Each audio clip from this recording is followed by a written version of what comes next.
We are back on One True Podcast talking Baylor and Big 12 college football. With me in person is John Werner. And I struck out in terms of getting a West Virginia guest, but we have even better in person as well, our friend and colleague, Mr. Chad Conine. Well, you know, I'd like to say this is the first time I'd filled in when somebody from West Virginia couldn't make it, but no, just kidding, it is the first time. Okay, whatever. No, so like I was thinking about it. John Denver went to Texas Tech, like I did. Yeah. And he wrote Country Road. Country Roads, yes. Mm-hmm. And so maybe somewhat appropriate for me to, be sitting in for the West Virginia. And yeah. he wrote that song. The story goes that he wrote that song and he'd never been to West Virginia. That's crazy. Yeah. Yeah. And now it's the song you associate it. I believe it is their state song. Is it their state song? It is their state song, and obviously the song that they sing at every football game. Okay. But we'll get to that a little bit. Well, I will say John Denver's spirit lives in West Virginia. Okay. Yeah, okay. I buy that. That. And yet his last name is a city in Colorado. Yeah. Is that a stage name? Yes.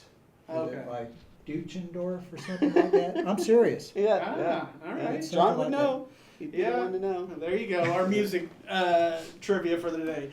So, guys, after Baylor's initial games with Ole Miss, Louisiana Tech, and Houston were all punted due to COVID. They did finally get a game in this past week against Kansas, a conference game. So Bears took care of the Jayhawks in that one, 40-14. It was,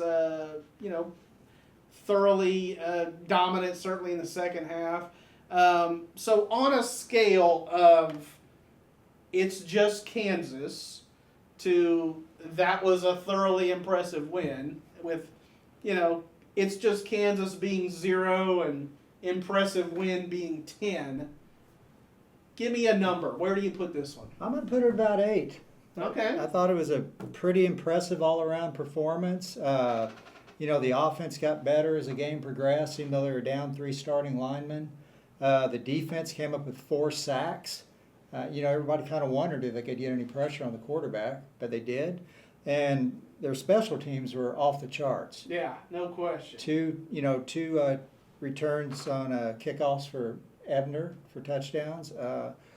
John Mayers had a 47-yard field goal, and Isaac Power had a 34-yard punt that pinned Kansas at the 1, and 2 plays later, Terrell Bernard sacked the QB for a safety. So that's pretty impressive special teams. Excellent special teams play. Yeah. John Mayer's body is a wonderland.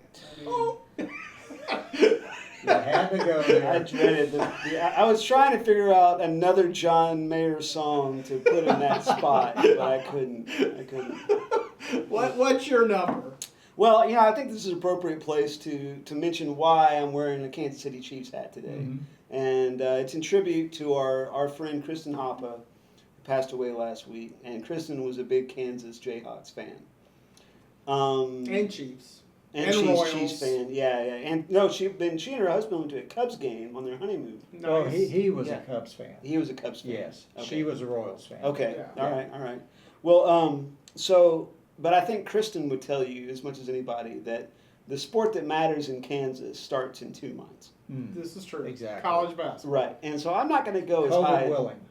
What's that? COVID willing. Yeah, well, yeah. But in any year, the sport that matters Sure. starts in October, November. Right. For Kansas. So I'm not going to go as high as Johnny went. I'm going to go more towards the it's just Kansas. Because I watched the second half of their game against Coastal Carolina, and they were awful. I don't think their quarterback, Johnson is his name, I think? Daniels, okay, sorry. I can't even get his name right, so that's on me.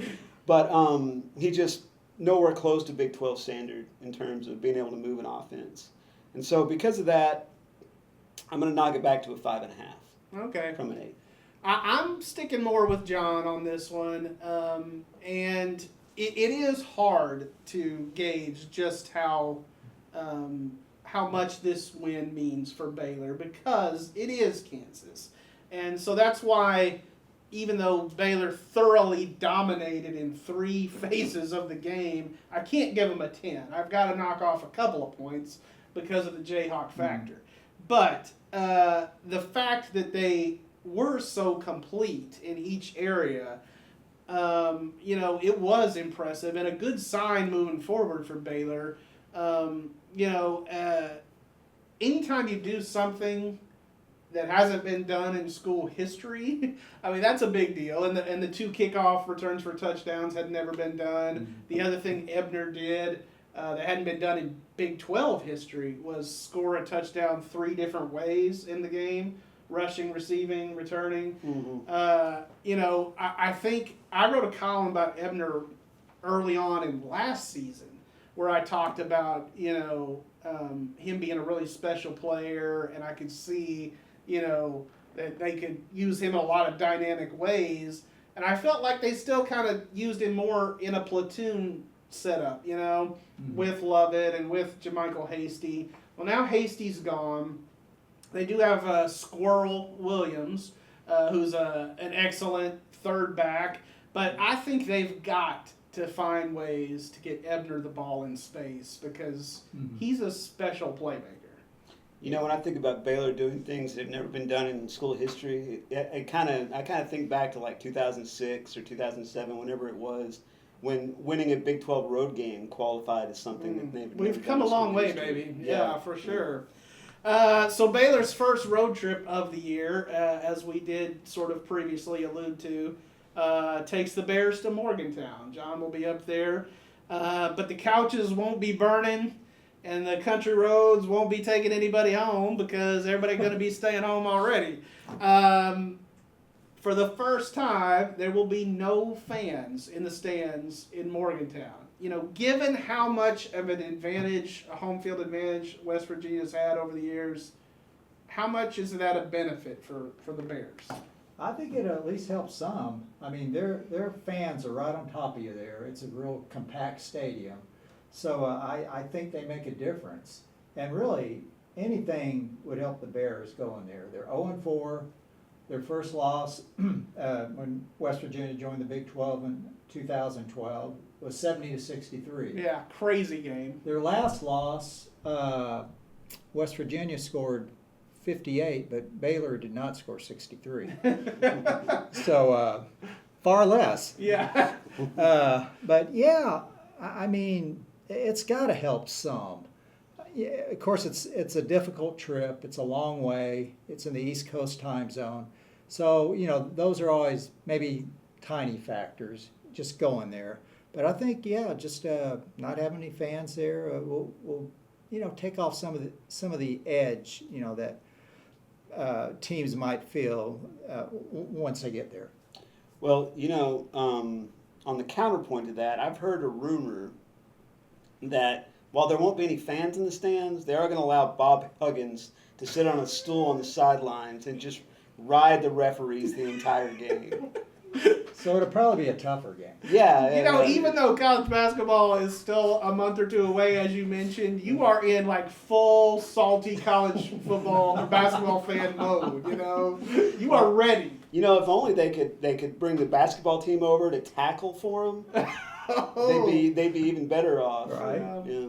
And they always play physical too on the basketball court. Yeah, that's what I'm saying. Probably help. They're pretty good tacklers on the basketball court. Yeah. Well, no doubt. I'm kind of with John on this. I feel like it's certainly a benefit for Baylor because you always think of home field advantage as a field goal to touchdown advantage. I mean, you're going to sometimes you'll get some calls that kind of go your way just because you're at home. That certainly happens in basketball. And then that fan atmosphere, as John talked about, those West Virginia fans are rowdy. I mean, they're really rowdy. I mean, they're probably Texas Tech quality. I mean, so that's a compliment to both. I mean, that's what you want in a student fan base. Right. I've always said instead of tailgating, they have stillgating. Yeah. STILL. Yeah. They get a little lubricated by game time. It seems that way. Can we say that on the podcast? You know what? I'm just gonna ride this one out. All right, let's move on.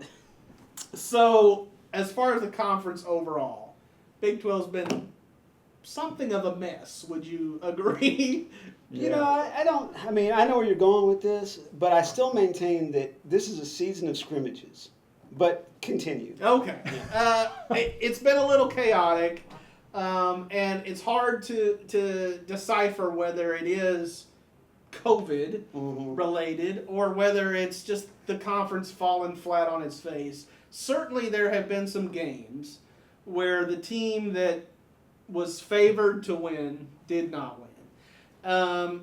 And the latest of those being the Oklahoma Sooners. They lose to Kansas State for the second straight year. Now, last year, the Sooners rebounded from that game, rebounded from that loss, and make it all the way to the CFP, right? Mm-hmm. So my question is, can they do it again? I think it's going to be hard, but I mean, it can be done, but everything is just so wacky this year. I think they'll probably lose another game. I mean, the games they're pretty unpredictable. Because, you know, you have a... As someone who is predicting the games. As somebody who's already missed a lot of picks. I mean, you never know who's going to be in practice. You know, kind of day to day. You know, a lot of guys in quarantine. The contact tracing, that keeps a lot of guys out. So, because of that, I think it's harder to prepare and just makes everything wackier. Yeah, I totally agree. You know, you mentioned the term falling on your face, and I'm not even sure it's possible to do that right now. Because, I mean, and I know fans turn on the game, and it's just a game to them. It's just a normal game because they care about it and they're watching. But, I mean, honestly, I mean, we haven't given a fair run-up to the season in terms of spring ball and summer work. I mean, they had summer workouts. But then, you know, so much depends on being able to play some bye games, get your feet under you, see what you look like, you know. And so consequently, you got a situation where Kansas State had arguably the worst loss of the first week. Mm-hmm. Arkansas State. Right, because, I mean, Coastal Carolina beating Kansas, that was nothing new. It happened last year, right? Right. Louisiana that beat Iowa State, Louisiana was a bowl team last year, you know. But I think that Arkansas State loss for Kansas State was, you know, as bad as any of them. And then they turn around and go into Oklahoma and win. And that's another thing. When you get to play a road game this year and then cycle back to your home game next year, that's an advantage. Yeah. And it's not. I mean, this year doesn't matter that much, but you get to basically skip a year of going to play in front of however many thousand people in Norman, Oklahoma. Right? That's a great point, honestly, because you know, one of the things that John and I talked about a lot of times with Baylor specifically this year was that whereas the schedule broke in the Bears' favor last year, it kind of breaks the other direction this year, going to Norman, to Austin. Maybe not so much because of the limited fan situation. Right. You know? I mean, that may all even out.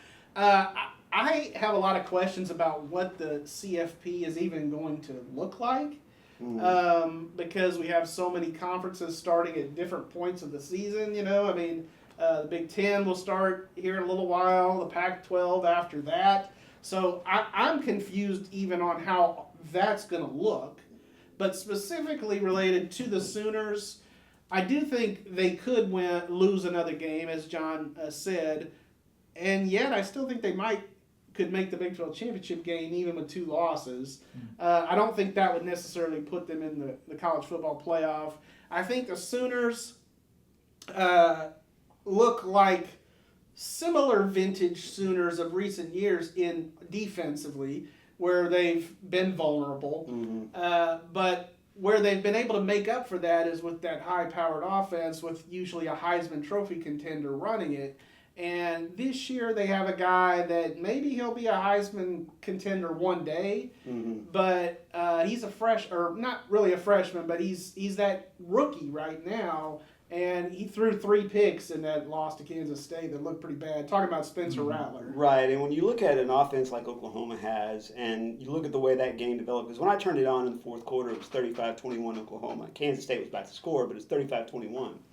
And, then I also watched the Texas Tech-Texas game. So, and there was a situation where Texas grabbed all the momentum and scored 2 touchdowns with an onside kick, in the middle, so that Texas Tech never really got the ball back. Oklahoma did get the ball back, I think 3 times, with a chance to reassert itself by driving down the field and scoring more points. And they weren't able to do that, and that's that doesn't bode well for their offense. Now, knowing Lincoln Riley and knowing, how things usually pop back for Oklahoma Sooners, they might get that fixed, and it might be, running along just fine after a while. But the fact remains, they had chances at home to reassert themselves in offense and weren't able to do it. Yeah. So let's turn our attention to OU's Red River rival, the Texas Longhorns. Texas won a wild overtime game at Tech. So sorry about that, Chad. Time to bring that up. Hey, my stomach is settled out. Okay, good. Back to regularity. Texas looked destined a lot of times in that game to lose it. And I think, honestly, in a lot of years recently, they would have lost it. And yet they pulled it out somewhat inexplicably. So I can explain it. It's not inexplicable. Okay, well, they recovered an onside kick. All right. Let me they ask had my Tex Stevens question. on the ropes, and they recovered an onside kick. All right, Shannon Sharp. Let me ask my question. Chris Wallace. Well played. Could Tom Herman's team be the best in the Big 12? Well, I'm going to jump in on this one first, Johnny, if you don't mind. But I maybe, but I mean, you mentioned the game the other day you said that there were several times when it looked like they might get beat. And to me, it was just like Tech was the better team for the third quarter and for 12 minutes of the fourth quarter. And then all of a sudden they weren't anymore, So wouldn't that suggest that Tech was going to win? Well, yeah. It was like there was a time in the fourth quarter when it looked like Tech was going to win the game. Right. Obviously COVID factors, road game, season of scrimmages is what I call it, and all of that comes into it. Sam Ehlinger is the X factor, I think. I think he might be the best quarterback Texas has had since Colt McCoy. Yeah, I think that's true. I don't think there's much question. I don't think I don't know. I mean, he's still got some proving himself to do, like consistently over the course of the season. But when it came right down to it, he found who his hot guy was, and he threw the ball to him over and over and over, and they made the plays they needed to make to win the game. The other guy it was a huge factor in that was Dicker the kicker, because that onside kick was well done. It was hot enough to bounce off somebody, and it was angled correctly to where it didn't just fly out of bounds. Yeah. Back to Dicker for a second. Of course, that was a Gus Johnson call from that OU win that they had when he made the field goal, and Gus is like, Dicker, the kicker, and how much have they milked that since then? Because I listened to some of that Texas game, and they must have said Dicker the kicker 10 times. As is my habit, I had the TV on mute and was watching a sitcom. Okay. With the second word of which was Creek. So. All right, gotcha. Okay. John, Longhorns. I just don't trust them. Yeah. I mean, it's, That's sort of the fallback. I mean, you can't help but not trust them. Yeah. I mean, I've watched them a lot since 2009, the last time they were really good. Mm-hmm. They just never, to me, put together a complete team. There's always some big flaw somewhere, and they don't win big games. And maybe that will change. Like you said, Ehlinger, I mean, he's like Charlie-Brewer. He's a really great leader, just will do what he has to do. But, man, that defense, it doesn't look that good to me. I mean, I would still take Oklahoma over Texas. Gotcha. Now, I wanted to point out something interesting from the end of that that Texas Tech-Texas game. Okay. Because it goes back to the Baylor-Texas Tech game from last year when Sir Roderick Thompson broke away for a 32-yard touchdown, right? Mm-hmm. And a play, well, I'm not going to go into it, but he scores a 32-yard touchdown, right? Okay. And Tech goes ahead, Right. with like a minute to play, right? If Sir Roderick Thompson, slides down on the 5-yard line, Tech takes another 30, 45 seconds off the clock and then scores that touchdown, Tech probably wins the game. Right? Sure. Saturday, Tech is up 8 points. Sir Roderick Thompson breaks away and scores like a 70, 75-yard touchdown, right? I think it's maybe a 70-yard touchdown. If he slides down to the 20-yard line or the 15-yard line and they take another minute off the clock and then score, or even if they don't score, just trap Texas in that end, Texas probably doesn't win the game. Here's what I say about that. You can't ever tell a kid, don't score a touchdown. Yeah. I mean, because... But if you were Texas They're Tech, not how many guaranteed. breakaway touchdowns They're would you not let Sir Roderick Thompson score to be followed by an overtime loss? How many times is too many? But touchdowns are not guaranteed. So he could slide down and then you could not score. Right. But in the Baylor situation, that's absolutely the case. That's no question, right? But you can't deny that if he slid down and they'd still scored, they would have had a lot better chance to win the game if they take another 30 seconds off the clock. Yeah, I just don't think you can play live football that way. No, you can't. I agree. I totally agree. But Saturday, you're up 8 points, right? That's a little bit different scenario. Right. And now you've had breakaway touchdowns again in games that you weren't supposed to win. You were a decided underdog, and you scored breakaway touchdowns, and then followed by going to overtime and losing the game. If I'm Thompson, what I'm saying is not I should be sliding down. I'm going over to my defensive guys and saying, "Can y'all stop somebody?" Well, I know. We got a friggin' lead. No, I know, but Texas Tech has not had a good defense in a long time, probably since I was in school, right? Yeah, okay. Wow, that's a while. But it's a while, graybeard. Right. No, I know. I graduated. My last game as a student was Spike Dyke's last game, in 1999. Wow. But there are lots of teams whose defenses get worn out at the end of the fourth quarter. Yeah. No, that's fair. Yeah. But again, I don't think you can pin it on him scoring a touchdown. Well, I'm just saying, at some point you have to say, you know what, I think I might slide down this time. Well, maybe. All right, so final question.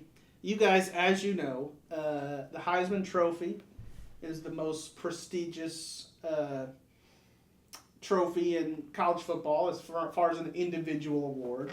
One of the most in sports, I would say. I'm wondering what the award for the most disappointing player might be called. I sort of struggled with this a little bit, and I briefly thought about calling it the Garrett Gilbert Or how about the Mandarich Trophy. The what? The Mandarich Trophy. The Mandarich. Well, he was good in college. Yeah. Garrett Gilbert, of course, you remember him. He was a Texas quarterback that was always kind of like, He liked to throw it to the other team. Yeah. Well, maybe However, he didn't like to, but he did it. Garrett Gilbert, maybe he's a podcast watcher, and I don't want to really, disparage him too much. But a guy that we can all agree is terrible is Skip Bayless. I mean, that's universal. You ask 100 people on the street, is Skip Bayless terrible? And everybody's going to say yes. I think that's his job description. Yeah, terrible. I think Fox hired him, and it was like he's on Fox, right? Like Fox. Yeah, I think so. Yeah. I do not watch Skip, but like, can you be terrible? Yeah. He's like, yeah, I got it. I got it. So obviously Skip didn't play college football, but I'm still calling this the Skip Bayless Award. Mm-hmm. And so, who's the Big 12 front runner for the Skip Bayless Award? Well, I'm going to go with a guy who's actually not there but should be. Okay. Kennedy Brooks, Oklahoma running back. Yeah. Outstanding last year. Decided to opt out, and which several guys have done. But does he know he's going to be like a real high draft pick? It seems like I think he made his decision maybe mid-August or something like that. I guess maybe the Big 12 still hadn't quite decided what they were going to do. But still, I never like the idea of abandoning your teammates. I don't like it in bowl games. You know, I don't like it during a pandemic. And yeah, that's my vote. Kennedy Brooks. Okay. Can I go with the coach instead of a player? Sure. Okay, I'll go with Les Miles. Les Miles. Just, I mean, and for no other harsh of a reason, and this is harsh enough, but first 2 years you're 0-2 against Coastal Carolina. That's pretty bad. Mm-hmm. Yeah, and certainly, we talked about Kansas last week on the podcast with Benton Smith of the Lawrence World Journal. Couldn't remember if it was Journal World or World Journal. Wynn can edit that, but so he thought that Les is certainly recruiting better than previous coaches they've had in recent years, but we certainly haven't seen it on the field yet. It hasn't led to any results. And this is what, year 3 or 2? This is year 2. Well, correct me if I'm wrong, and you guys can definitely, but LSU, kind of his game plan was to go out athlete people. Mm-hmm. Yeah. Right? Well, how are you going to do that? At Kansas. Yeah. Yeah, Kansas is not LSU. Right. Unless you're talking basketball. So my Skip Bayless Award front runner right now would be Brock Purdy, the Iowa State quarterback. A guy that was really sort of hyped as, a guy can be hyped as underrated so much that he becomes overrated. And I feel like that's Brock Purdy. He's got 1 touchdown on the season. They did win that game against TCU the other day, but he made one of the worst interceptions you could possibly make. TCU's trying to wrap him up for a sack, and he just decides to fling it to a TCU guy who had a walk-in touchdown. I mean, it was the easiest touchdown of his life, and literally all the tweets after that were. What is Brock Purdy thinking?